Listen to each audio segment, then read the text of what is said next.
In Mexico City, John Hart in Atlanta, Bob Gregory in Washington, and Haywood Hale Bruin in St. Louis. Good evening. In Mexico City today, Army commanders ordered an evacuation and search of a low-rent housing complex, which last night was the scene of the bloodiest fighting in the 2-month-old student rebellion against the government. At least 27 persons are known dead, more than 100 wounded, and several hundred arrested.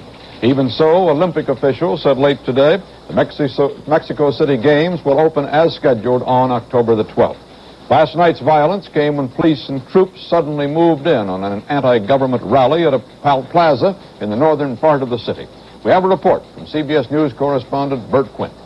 With a new day come to Mexico City, so too has come a new moment of calm. An artificial calm imposed by Army troops and police who remained on duty through a long and tragic night of senseless violence. Most of the city seems normal, but this modern housing development called Tlatelolco Nonoalco, one of Mexico's showcases, has the look of an occupied city, and perhaps that's the word for it. For last night it was under siege, attacked as though the 60,000 people who live here were at war with the government. They weren't at war before, but now a good many of them feel as though they are. The government says now that the students started shooting first, but most of the students were unarmed, and it looked to reporters as though the troops had gone in shooting, though it is possible that snipers had been posted in some of the surrounding buildings.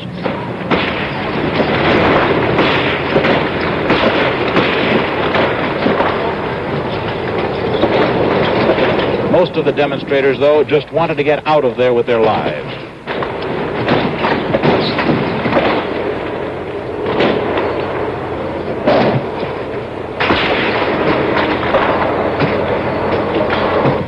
One officer broke CBS News cameraman Carl Sorensen's sound camera with his rifle and later pointed it at Sorensen, sound technician Vito Monaco, and me when we continued filming with another camera.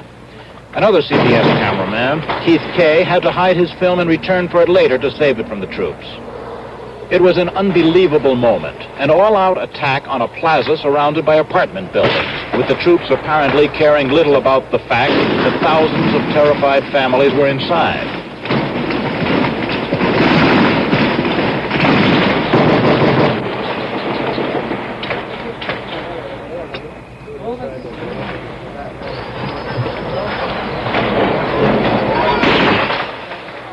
How many people died may never be known. The government will do its best to keep the reported figures low, but it must have been many. It seemed a senseless attack, apparently the action of a government that always has been able to stifle criticism and is determined to do it now, even though visitors and newsmen here from all over the world for the Olympics are watching. Up until now, most Mexicans have not taken sides in the student-government dispute. After last night, the student cause is bound to become more popular. Bert Quint, CBS News, Mexico City. Peruvian students battled police in the streets of Lima today following an army coup that ousted the government of President Fernando Belaúnde Terry. Troops finally dispersed the demonstrators with tear gas, and the junta appears firmly in control tonight. Belaúnde himself flew to Buenos Aires, presumably to seek political asylum. His removal followed opposition claims of corruption in the government's handling of a new petroleum contract with an American company. Alexander Dubček, Czechoslovakia's communist chief, flew into Moscow today, hoping to persuade Soviet leaders to begin withdrawing their occupation troops. But Moscow newspapers indicated the Kremlin will take a hard line with Dubček, arguing that he is not moving fast enough to reverse Czechoslovakia's liberal trends. Soviet Foreign Minister Andrei Gromyko, addressing the UN General Assembly today, defended the Czechoslovak invasion, calling it a defensive measure against imperialist intrigues. But Gromyko's speech generally was on the mild side and in some parts conciliatory. Among other things, he reaffirmed Moscow's willingness to begin talks with Washington on limiting ballistic missiles.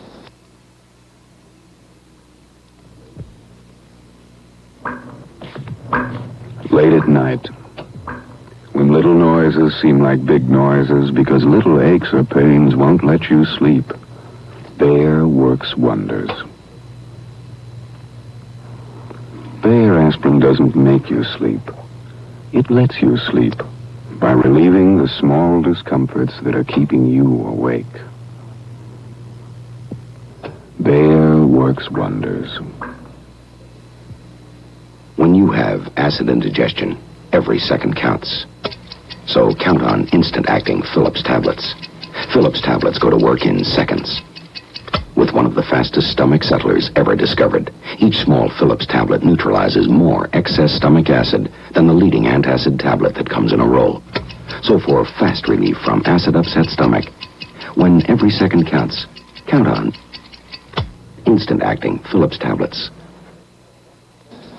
George Wallace today named a running mate as blunt-spoken on the Vietnam issue as Wallace himself is on violence at home.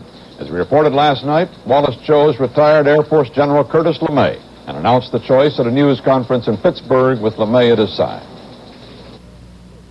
And to commend to the people of the United States and to our electors a very capable gentleman whom I have selected as my vice presidential running mate, General Curtis Emerson LeMay. General LeMay spent 37 years in the service of his country, distinguishing himself in all areas of his profession. His leadership achievements would take hours to enumerate. One of the outstanding characteristics that I admire greatly is his willingness to speak his mind. He has always demonstrated his loyalty to superiors, yet he has also retained the courage of his convictions and has recognized his duty to speak out on issues he felt were in the vital interest of his country. As a potential president, what would be your policy in the employment of nuclear weapons? Well, we seem to have I'll take the nuclear weapons section first. We seem to have a phobia about nuclear weapons. I think to most military men that a nuclear weapon is just another weapon in the arsenal. And the smart thing to do is when you're in a war, hopefully you prevent it. Stay out of it if you can. But when you get in it with both feet and get it over with as soon as you can.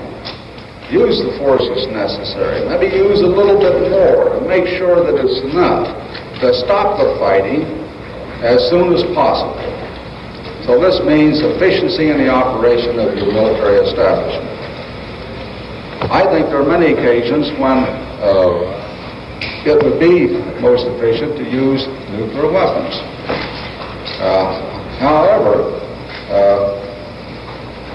the public opinion in this country throughout the world more when you mention nuclear weapons. It's because of the propaganda that's been fed. First, we heard that the test program is going to ruin the world. As a matter of fact, it contaminates the atmosphere to the extent that our children are going to be more malformed for years to come. This isn't so. All the contamination by all the testing that everyone has done to date makes about the same difference as you living in a brick house or wooden house instead of a brick house, or living in New York instead of or Denver instead of New York. That's about how much difference it makes. Now, nuclear war would be horrible. To me, any war is horrible. Doesn't make much difference to me if I have to go to war and get killed in the jungle of Vietnam with a rusty knife, or get killed with a nuclear weapon. As a matter of fact, if I had the choice, I'd lean towards a nuclear weapon. We don't have time to answer. We're supposed to be in Indianapolis an hour. You say whether you agree with the general on the use of nuclear weapons? Now, the general, he's asked a question, do you think I agree with you on the use of nuclear weapons? General LeMay hasn't advocated the use of nuclear weapons, not at all.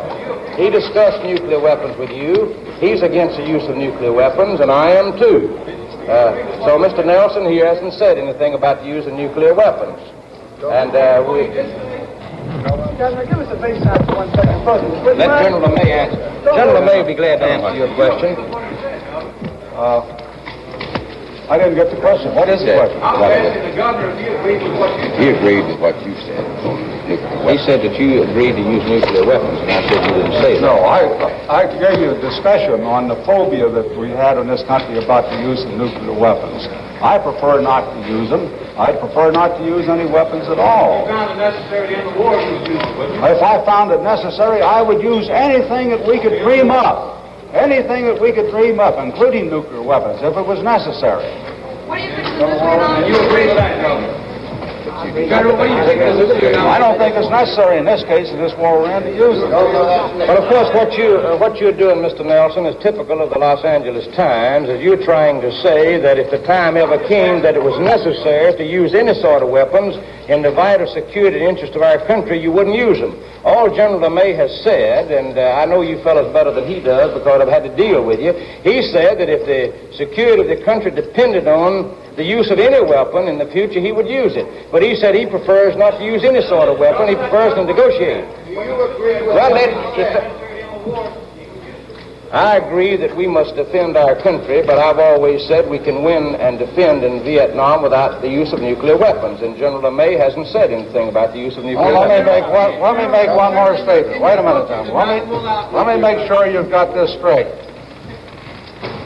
I know that I'm going to come out with a lot of misquotes in this campaign. I have in the past. And I'll be damn lucky if I don't appear as a drooling idiot whose only solution to any problem is to drop atomic bombs all over the world. I assure you I'm not. All I'm saying is that I hope we can stay out of war. General LeMay's description of the fallout danger being no greater than the increase of radiation between, say, New York and Denver, Colorado, is contradicted by recent scientific findings. Biologists at the University of Utah, studying the effect of children on children of former atmospheric tests over Nevada, have found the increase of radiation 4 to 30 times greater than that cited by LeMay.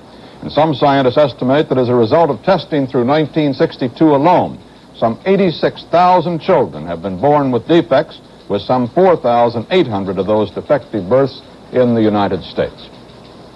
LeMay's remarks on nuclear weapons drew an immediate reaction from Hubert Humphrey, campaigning in West Virginia.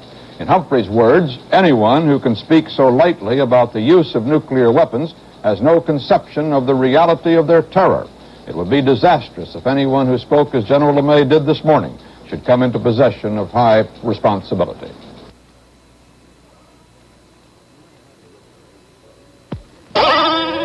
No matter how you look at a razor blade, it's straight, and your face isn't. To get around this problem, we introduced the Norelco triple header with 3 new thin microgroove heads that float and follow your face. The Norelco triple header goes in where your face goes in and out where your face goes out to give you a closer shave. So close, in fact, in an independent laboratory test with some very independent men, the Norelco triple header actually shaved as close or closer than a leading stainless steel blade in 2 out of 3 shaves. It has a pump-up trimmer that lets you see what you're trimming, and it comes in both a cord and a rechargeable mono. The Norelco triple header, for men who can't keep a straight face when they shave. Norelco, you can't get any closer.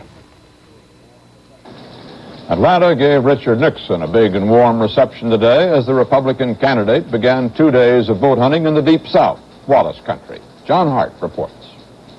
Like the war, Abe Fortas, and Chicago bloodshed, Nixon has a moratorium on campaigning against George Wallace in Wallace country. And that's where he is, and this is where he got a large but polite welcome. Nixon has so far tried to offer a contrast in style, not a confrontation of beliefs with Wallace. Senator Thurman once said Nixon's stand on law and order was similar to Wallace's. Nixon declined an opportunity to repudiate that. He has promised not to use federal funds to actively encourage school desegregation, only to break up established segregation. In fact, he's mentioned Wallace only to put him on Hubert Humphrey's back, accusing the vice president of collusion with the Southerner in order to deny Nixon the border states. I have been to this city many times, and I have received many wonderful welcomes along with members of my family, but I can say this tops them all, and this means that what I see across this nation is happening here in the state of Georgia, and I'll tell you what it is. The crowds have never been bigger. There's never been so much enthusiasm. The American people are going to have a change, and they're going to have that change, and we're going to give them a chance. The Nixonian antidote for Wallace is made of 3 ingredients. The first is a belief that Wallace's greatest appeal is not racist. That accounts for only a third of it, according to a Nixon aide who describes the other 2/3 of Wallace's army as the natural aguilers, the people who've not made out too well and blame the establishment, or those who feel they are what Nixon calls the forgotten Americans. The second ingredient is Wallace's version of Tweedledum Tweedledee, in which he endlessly says there's not a dime's worth of difference between the 2 major candidates. Nixon's response, without mentioning the challenger, is to amplify the differences, and Humphrey helps with that too. Nixon's third stratagem is in the closing weeks of the campaign to come out and say to the South, a vote for Wallace is a vote for Humphrey. Nixon's argument to the South is one of political thrift. A vote for Wallace is a vote wasted. He wishes to confront Wallace not so much on the visceral issues of the day as the political issue of saving the 2-party system, the survival of which seems somewhat bound up with his own. So what Nixon has against Wallace then is not so much his position on issues as it is his position of a potential spoiler. John Hart, CBS News, with the Nixon campaign in Atlanta. A witness told a congressional hearing today that Yippie leader Jerry Rubin talked of killing presidential candidates and overthrowing the government during the disorders accompanying the Democratic Convention. Rubin was in the hearing room to testify later, and he shouted out a protest about, quote, this worm's lies. As Illinois undercover agent Robert Pearson testified, one leftist witness walked out of the hearing, another refused to testify about any communist affiliation, and a third was arrested as he arrived wearing a shirt which appeared to have been made from an American flag. While the hearing continued, other yippies milled around outside until police moved in. That story from Bob Gregory. They were outside a House office building, a cross-section of about 250 gaily dressed yippies eager to express their contempt for the House Un-American Activities Committee. After having milled around for several hours undisturbed, they began chanting their customary slogans, pro-Viet Cong, anti-police. Ho Chi Minh, NLF is gonna win. Ho, ho, Ho Chi Minh, NLF is gonna win. Ho, ho. Immediately afterwards, a mixed force of Washington and Capitol Hill police began to push them back. Many of the police had nightsticks, but they were kept at chest level, as the yippies were given escort down Independence Avenue and off the grounds of Capitol Hill. Only one minor incident occurred. A yippie was arrested after he threw a firecracker. Otherwise, the walk was peaceful, with police and yippies even trading jokes. The police refused to be provoked, accepting insults and abusive language and laughing off cries of police brutality. Said one police captain, the yippies are overreacting. Bob Gregory, CBS News, Washington. The Senate today passed the largest single appropriations bill in history, almost $72 billion for defense. The measure now goes to a conference committee to reconcile a $352 million difference with the version passed by the House. The appropriation includes some $25 billion for the Vietnam War. In Vietnam, B-52 bombers dropped tons of explosives on communist positions around a besieged U.S. Special Forces camp southwest of Da Nang.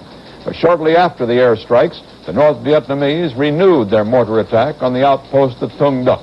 Several thousand enemy troops are believed massed in the area, but U.S. Marine reinforcements are rushing toward the camp. The latest weekly casualty report released in Saigon today listed 247 Americans killed and 1,779 wounded. South Vietnam reported 316 combat deaths, and the communist toll was put at 2,866. The Pentagon today issued a December draft call for 17,500 men, a 75% increase over November. And for the first time since last spring, the Marines are using the draft, getting 2,500 men.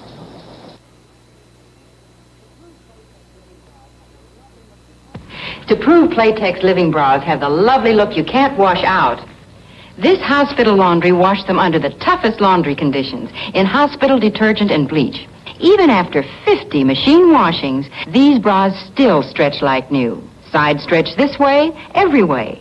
And how do Playtex bras feel? The nurses who wore them say, Mine's really comfortable. Mine still fits like new. For the lovely look you can't wash out, Playtex living bras. Announcing a comfortable way to look 5 pounds thinner. The new 5 pounds thinner girdle by Playtex. Prove it yourself.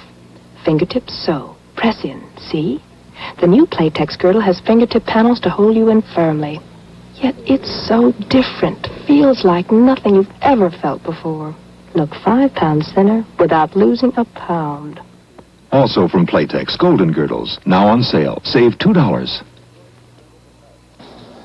In St. Louis, Detroit defeated the Cardinals today, 8-1, to even the World Series at 1 game apiece. After a day off tomorrow, the action moves to Detroit on Saturday. We get a report on today's game from Haywood Hale Broom. The Titanic figures of the '68 season were spectators today. Bob Gibson watching from a cloud and Denny McLain from under one, as the World Series was turned back to the hands, hearts, and batting averages of mortal men. The busy bounce of mortals failed to do much for the St. Louis crowd, wrapped in retrospection about Gibson. Nelson Briles, the all-too-mortal Cardinal pitcher, seemed in slow motion to be offering basketballs, and Willie Horton sank one of them in left field. Briles watched its awful arc with mournful fascination as Horton scored the first Tiger run of the series. Briles, having a day he'll try to forget, let fly a marshmallow in the third, which looked sweet to Tiger pitcher Mickey Lolich. He toasted it for his first professional home run.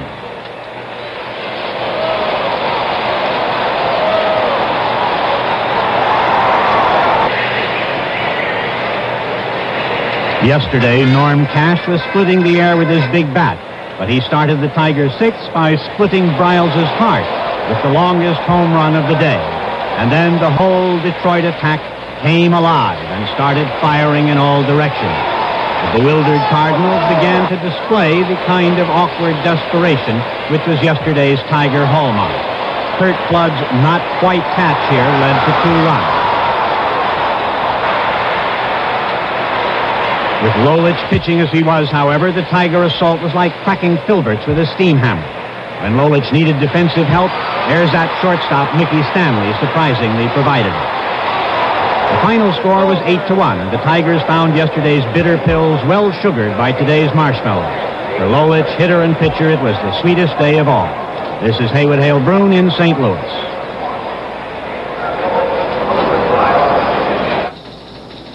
General Motors today confirmed that it will introduce a small American-made economy car to compete with foreign imports, which now account for more than 10% of all U.S. auto sales. The new model, to be brought out in mid-1970, will be produced by GM's Chevrolet division.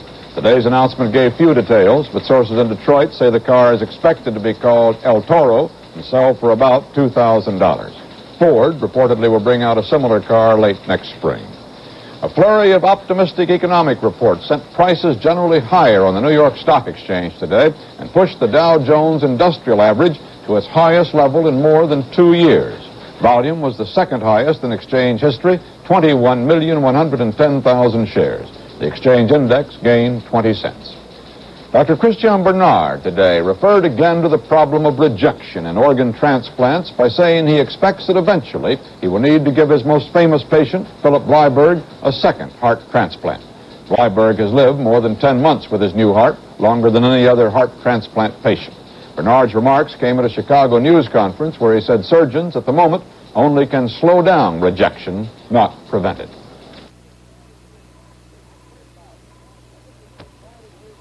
I'm Kurt Gowdy, and this is the exciting new Phillips 66 Family Pro Football TV Handbook. Look, AFL, NFL schedules, histories, rosters, all-time records. Plus official signals, diagrams of the winningest plays, playing tips, a family quiz, and coupons good for a discount on these footballs. It's free at any participating Phillips 66 station. Just ask for the Family Pro Football TV Handbook. I recommend it. Phillips 66 Trop Arctic Motor Oil is for the birds, and the trees, and the flowers, because it helps prevent air pollution. Trop Arctic keeps your engine clean, so the anti-smog device on your car will keep working. Trop Arctic holds engine blow-by gases and fumes in suspension. When you change oil, dirt just drains away, so your engine stays cleaner, and so does the air. Trop Arctic, the anti-pollution motor oil only from Phillips 66.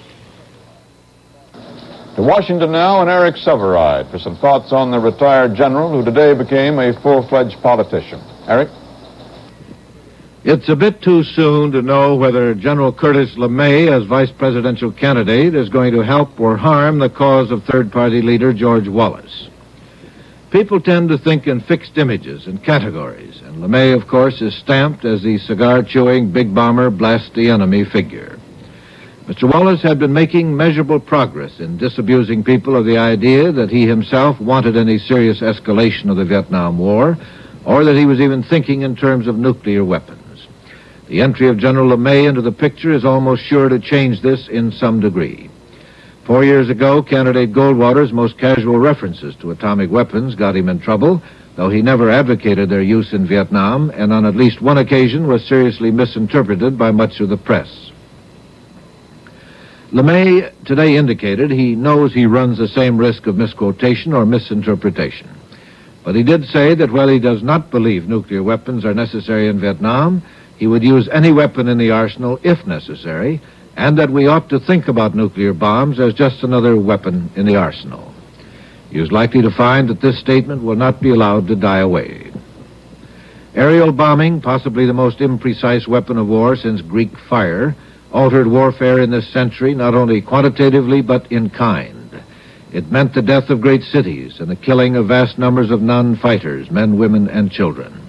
It was a quantum jump in the brutalization of man. To suggest that we think of nuclear weapons as just another form of ammunition is to ask for a quantum jump in the psychology that permits mass horrors to happen. LeMay complains that we have a phobia about nuclear weapons. We do. This phobia is one of the remaining threads holding man away from the pit of final degradation and death. LeMay would step up the war in Vietnam, apparently by heavier bombing of the North. As of midsummer, 2.5 million tons of bombs had been dropped on all of Vietnam, half or more of the total on North Vietnam, which in itself represents more than twice the tonnage dropped in the entire Pacific theater during the whole of World War II. If the dominant authorities in this government believed the Vietnam War would be ended by heavier bombing, without the certain killing of thousands of innocent people, and without the serious risk of Chinese intervention, they would have done it long ago. General LeMay says he would rather talk than fight any day. He now has his chance. He's now a politician. Walter?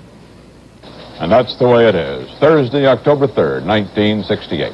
This is Walter Cronkite, CBS News. Good night. Ultra Bright toothpaste, a taste you can really feel. Ultra Bright gives your mouth sex appeal. Ultra Bright toothpaste dazzles your taste, dazzles your teeth, dazzles your breath, and that spells sex appeal. Ultra Bright gives your mouth sex appeal. After Ultra Bright, everything else is just toothpaste. I used it before this house with so many windows. I remembered it at home, so I went on using it when I married. I used it 6 years. These women used the leading window cleaner for over 5 years, and they all switched to Ajax window cleaner. Why? It's so strong. I noticed my neighbor's windows glistening, and she uses Ajax. Has so much ammonia. Really cuts kitchen grease. Now, Ajax has more ammonia than even the leading window cleaner. In the aerosol or pump bottle, Ajax has more ammonia. Direct from our newsroom in New York, in color, this has been the CBS Evening News with Walter Cronkite.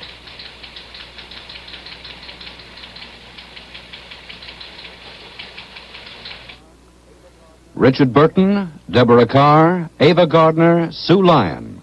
1 man, 3 women.